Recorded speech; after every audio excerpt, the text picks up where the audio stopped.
এই মুহূর্তের সবচেয়ে বড় খবর, নেশাগ্রস্ত এক ভবঘুরের আক্রমণে নিহত এক সাধারণ পথচারী।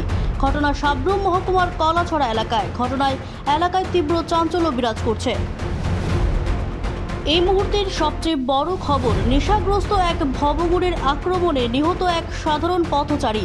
ঘটনা সাব্রুম মহকুমার কলাছড়া এলাকায়। ঘটনায় এলাকায় তীব্র চাঞ্চল্য বিরাজ করছে। এই মুহূর্তের সবচেয়ে বড় খবর, নেশাগ্রস্ত এক ভবঘুরের আক্রমণে নিহত এক সাধারণ পথচারী। ঘটনা সাব্রুম মহকুমার কলাছড়া এলাকায়। ঘটনায় এলাকায় তীব্র চাঞ্চল্য বিরাজ করছে।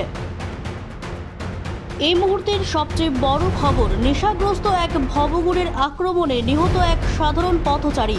ঘটনা সাব্রুম মহকুমার কলাছড়া এলাকায়। ঘটনায় এলাকায় তীব্র চাঞ্চল্য বিরাজ করছে। এই মুহূর্তের সবচেয়ে বড় খবর, নেশাগ্রস্ত এক ভবঘুরের আক্রমণে নিহত এক সাধারণ পথচারী। ঘটনা সাব্রুম মহকুমার কলাছড়া এলাকায়। ঘটনায় এলাকায় তীব্র চাঞ্চল্য বিরাজ করছে।